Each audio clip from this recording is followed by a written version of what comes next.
we are going to talk about teddy bears. I have created a new pattern that I've just published, and I'm going to show you all about all of the ways that you can make this awesome bear. So first off, you can make a 1 yard bear. That means you can just take 1 yard of any fabric and you can turn it into a bear. This is Minky, Shannon Minky, and super soft and super snuggly and sweet. And then this one is one of Lori Holt fabrics. It looks like it's been pieced, but it's really just a yard of fabric. And so this is what we're going to show you in this series of videos. So we can also make patchwork bears with this pattern. This is the pattern that is for a 2.5 inch squares. You can use jelly rolls, you can use you can actually use charm packs, mini charm packs. You can go crazy and use any kind of pre-cuts. You can also make these bears memory bears with clothing. And so that's how I initially started to create this pattern, is I had a lot of orders to make memory bears. And so I have through the years tweaked this, and so this is going to be super fun for you to make memory bears for the holidays as well. So this is the bear on the front cover, and I used just 2.5 inch strips and cut them into 2.5 inch squares. And this one is the same. This is also just 2.5 inch squares that have been cut and pieced, and then I have quilted the pieces to make them look quilted. So that is another option. So you can not quilt them, you can quilt them, you can make 1 yard bears, you can make strips. This one is from a jelly roll that was just 2.5 inch strips, and I just pieced it with strips. This is also a great way to make a memory bear with clothing, because a lot of times you can use the sleeves and the strips. And so I am going to show you in this series of videos all the different ways that you can make this bear. We're going to talk about all of the eyeballs that we can use. We're going to talk about some glue, fabric fusion glue. We're going to talk about how we can dress them up and put little bow ties on them.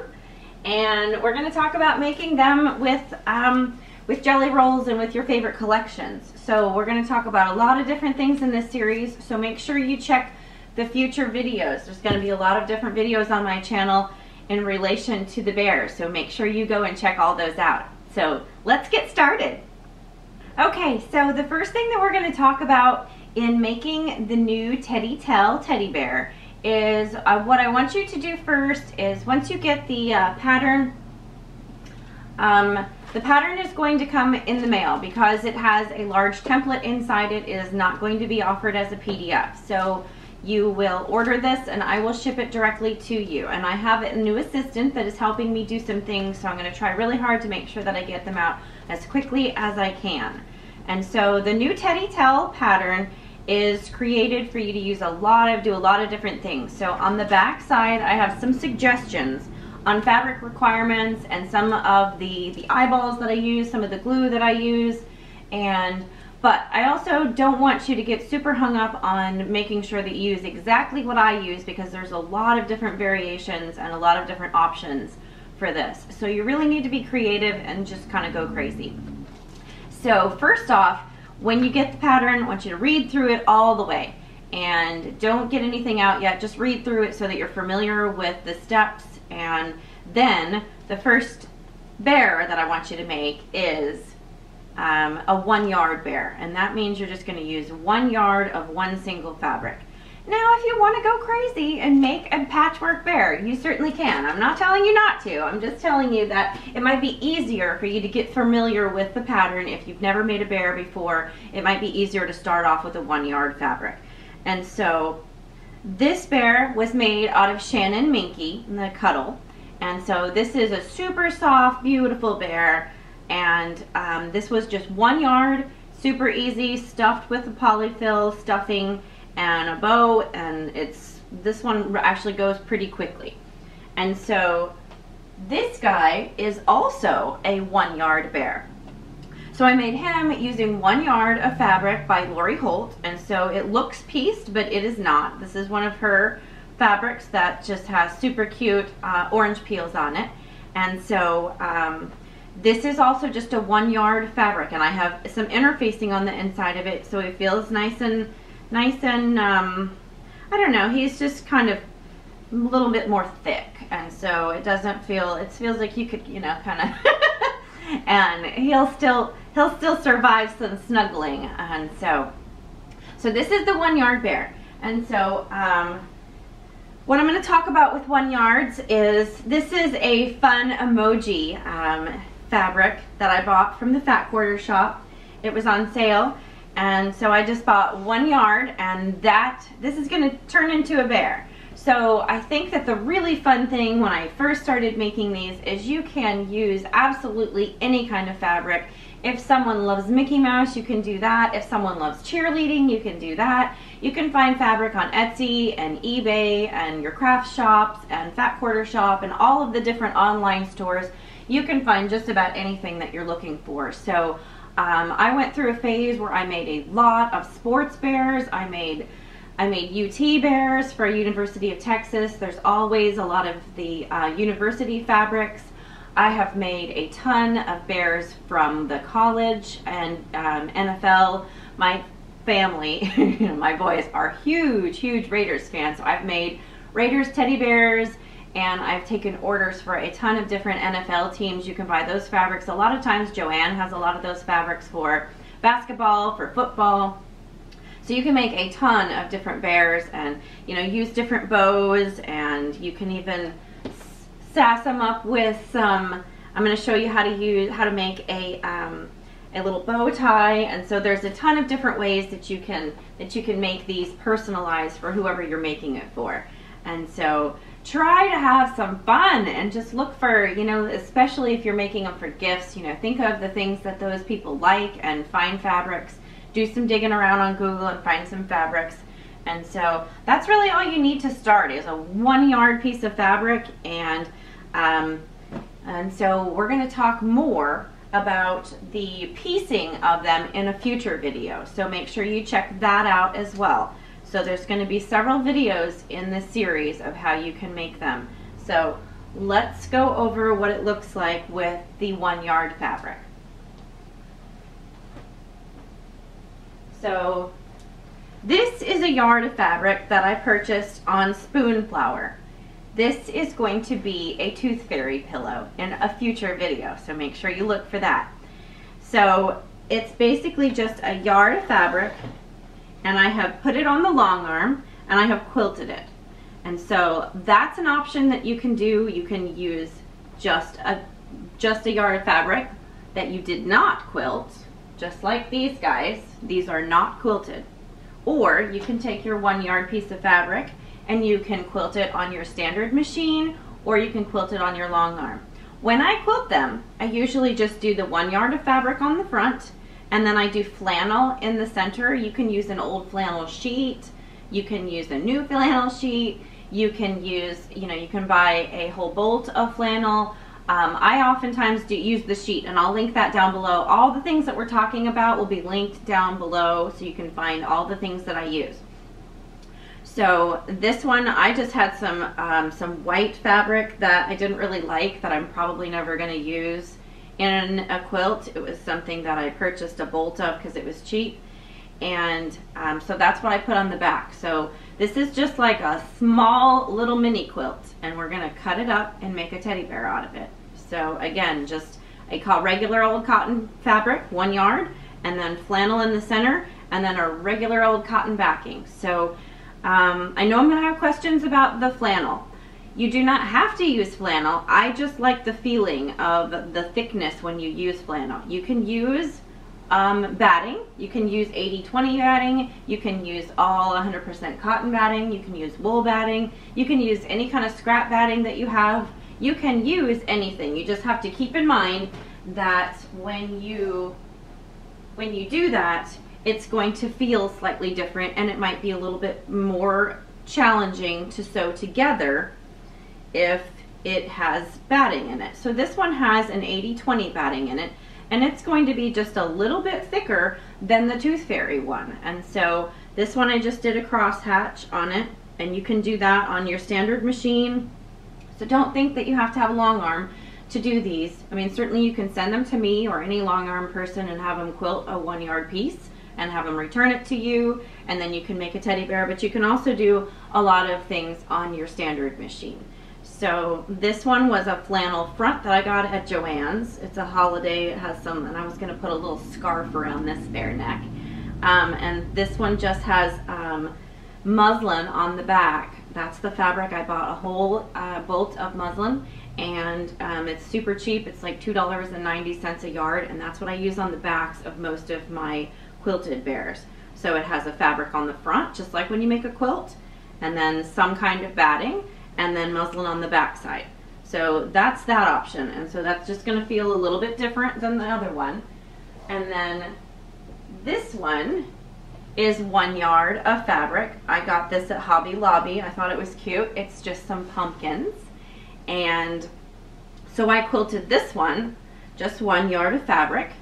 And then this one has wool batting in the center of it. And then this one also has the muslin on the back side. And I just did a crosshatch for this one as well. So this is going to feel a little bit different than the other two that I've showed you. So you can use anything you want to. You just need to keep in mind as you're learning if things are going to feel differently. So when we cut the template out for this, the thickness is going to be slightly different when you're sewing it together. So it's not impossible, and it's really not all that hard to sew them when they're thick like this. When you're doing just like the Minky, you know, it's maybe a little bit challenging to work with because Minky sheds all over the place, and you know, when you're putting your seams together, it's obviously going to be a little bit thicker than your cotton. So just keep in mind you can use anything, it's just going to feel a little bit different. So that's this one. And then what we're going to do is we're going to take those yards of fabric, we're going to put the template down, and we're going to trim them, and I'm going to show you what to do with just the 1 yard bears. So if you're looking for the instructions on how to make the patchwork bears, you will want to check out the next video. I'm going to go through that in detail with clothing, with pre-cuts, and all of the things that you need to do with those. So check out the other video if you're looking for that. Okay. So what we're going to talk about next is the templates, and the templates are going to go over your fabric and you're going to cut them out. They're going to be a paper template. And so what I suggest with the paper templates is I would get the paper template out of the pattern, and then I would take your pattern, your template, put it over a piece of muslin and cut it out. So that you have, I always do this, you don't have to, but the reason why I'm saying this is because when you have a paper template and you've put pins through it and you cut around it, you know, 10 or 15, 20 times, it's going to start to look a little bit jaggedy, and the holes from the pins are going to start to get raggedy, and so your original pattern is not going to look so great. So what I would suggest is putting it down on a piece of muslin, trace out the outside of it. You can take a fabric pen or just a regular marker and kind of write down where the eyes, you know, make the spots for the eyes and the nose and all of that. And then when you start using that and you cut it out, then you can just make a new one. So that's what I do with patterns like that have big templates, is I make my own on a piece of muslin, and then you just use that, and then when it starts to look raggedy, you can just make another one. Please don't share it. I would say that, you know, a lot of times this is a pattern that I worked really hard on, so I would appreciate it if you don't cut them out and share them with your friends. I'd appreciate it if you know, would support me and buy the pattern from me. And so that's really the only rule that I have here, is please support me in purchasing your own pattern, don't share them. So I do also want to talk about manufacturing them. You can certainly manufacture this bear on a very small scale. If you want to hand make bears and sell them on a very small scale, I am okay with that. I simply would like to be tagged in them and given credit for my pattern. So, and I certainly don't want anyone to mass produce them in large quantities. That's not okay. But making a few and selling them in your local area is okay, but I would just like to see them. So make sure you tag me so I can see them and tell you how cute they are. Okay, so now we're going to talk about the patchwork bear. So in order to make this patchwork bear, you can use pre-cuts or you can use clothing from loved ones. And so if you're going to make a pre-cut one, you're going to use, for this bear, you're going to use 2.5-inch squares. So you can use mini charm packs, you can use charm packs, you can use jelly rolls, you can use fat eighths, you can use fat quarters. It doesn't matter, you just are going to be cutting them into 2.5-inch squares. You're going to need like 234, I think. Yes. So 234 2.5-inch squares, and that will make this patchwork bear. So we're also going to make a patchwork bear that is a strip bear. So this bear has not been quilted, and this bear has been quilted. So you can use the patchwork. You can make a patchwork bear without quilting it. So don't worry. You're just going to put interfacing on the inside of this patchwork once you have finished it. So this one I used 2.5-inch strips, and I'm going to show you how to make this. And so that was just a jelly roll, and I just used strips. This is also a great pattern to use with clothing, because when you have a shirt, you can, so I have a shirt, I'm making a t-shirt quilt right now, and so you can cut the sleeves and you can get all kinds of small strips. You don't even have to use 2.5 if you don't want to. You can use a smaller piece. You can use a 2-inch strip, a 1.5-inch strip. That's why I said in the beginning, don't get real hung up on you know, feeling like you have to do what I did. You can do whatever you want, and you know, you can cut your strips in however you want to. So this is a great way when you have a shirt to cut those into strips. And you know, you can also do squares, but this is a great way. And then if you're doing a t-shirt, so I've cut these t-shirts. So this is, it used to be a t-shirt, and so I just have some interfacing on the back of it. And so all the rest of the shirt, I usually do interfacing down in the bottom of the shirt. So when I trim them out, then I will have strips that I can cut from. So I can use these strips as a strip for the bear, or I can cut them out into 2.5-inch squares for this bear. So as you're doing the shirts, just put interfacing on them all the way down to the bottom of the front of the shirt, and then you'll have these pieces that are that have stabilized, and so they don't do a lot of stretching. So that's what I would suggest if you're going to use an actual t-shirt versus like a button-up shirt. So even the button-up shirts, unless they're pretty thick and flannelly, these kind of shirts, you can use interfacing on the back.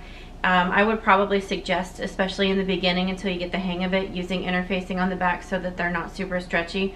But one thing to also keep in mind when you're making the patchwork, if your lines don't intersect, like when you're making a quilt, you want your seams to nest and you want it to look perfect. When you're making this bear, it doesn't really matter because you're cutting them up and they're all in, different places. So there's probably some, like right here, my seams didn't match, but you'll never know. So when you're using the small pieces, if you don't want to put interfacing on them, you're dealing with pretty small pieces, and if things don't match up, it doesn't really matter. So keep that in mind, depending on what you plan on making. And so I always do bows. They don't usually stay on if you're gonna, gift them. I'm sure the bows are not gonna stay on very long, but they look super cute when you're gifting them. And so I also we're gonna talk about putting a little bow tie on them. So those are super sweet. So there's one behind me, you probably can't see it in this particular video, but I made a bear years ago for a little girl that had a tutu on it, and so I did a little practice one that I kept, and she was a little dancer, and so I did a little tutu on it, and I put a little bow on the ear. You can also make like the little crocheted flowers and put those on the ears. You can crochet or knit little vests or little shawls or little scarves. There's a ton of things that you can do to kind of dress them up. you know, for gifting and whatnot. So I'm not going to get into all of those things on the video, so y'all just have fun and be creative and do all of that. So some of the other, I get these eyes and noses. They carry them, the wiggle eyes, to this particular brand at Hobby Lobby. I've been getting them there forever. These are, they're 15 millimeter eyeballs. So these are animal noses, and then they have the animal eyes.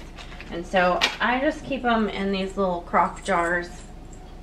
And then you're also gonna need, when I use the Fabric Fusion, when I attach the eyeballs and the noses, when I attach those, I put a little bit of glue. I would not gift these to infants or anyone that's going to have a choking hazard with them. I can't promise you that they're gonna stay on there, but that's why I use the glue, because I think it will, you know, stay on there definitely better. But please be sure to keep in mind, if you're gifting them to really little kids that have, you know, that might put things in their mouth, I would not let them have them alone. I would keep those up until they're a little bit older and they know not to, you know, chew on eyeballs. And so I also put little labels in mine. You can put them in the back, you can put them in the legs, you can put them anywhere. It all just depends on what you want to do. And so I just purchased these. I'll link it below. I don't remember right off the top of my head where I got them. And then they just fold in half. And then when you're doing the seam from the inside, when you're sewing it together, you just pop that in there, and then they'll have the little labels in them. And so you can, I just have Handmade by Gina Tell on mine and a little heart and my logo on them. You can have, there's a million different places that do all kinds of labels and, you know, the ribbons and that kind of thing. You can have anything custom printed. And so that's what I use there. And then the interfacing that I use, I have it right here.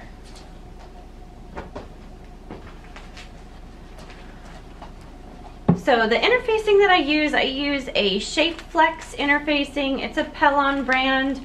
I've been using Pellon for a long time. I buy their batting as well. And so this is an SF, excuse me, 101. And so this is the interfacing that I put on the inside of my patchwork bears. Or if you're going to use the clothing, or if you're going to use the 1 yard of fabric and you want to have that interfaced as well, you know, because the stabilizing on the 1 yard fabric is good, but not necessary. I've done a ton of them without the interfacing on the inside. If you're just doing a solid 1 yard bear, like this guy. This guy is just 1 yard of fabric. I did put interfacing on this one, but I've made many with 1 yards that I have not. So you can just test it and see what you like the feel of better. But SF 101. I also use a Pellon, it's on, I think I put it on here. I will link it down below. It's I know it, and it's slipped my mind. But anyway, I will link those down below so you can find the interfacing that I use. So that pretty much covers all of the supplies that you're going to need if you're going to make the patchwork bear. And so I also just get my bows. I just buy bows, the ribbon, on Amazon. There's a ton of different, or eBay, there's a ton of different yardages. They have them at Hobby Lobby and Joann as well. So all right, so I think we're done with that, and now we can start working on the next step.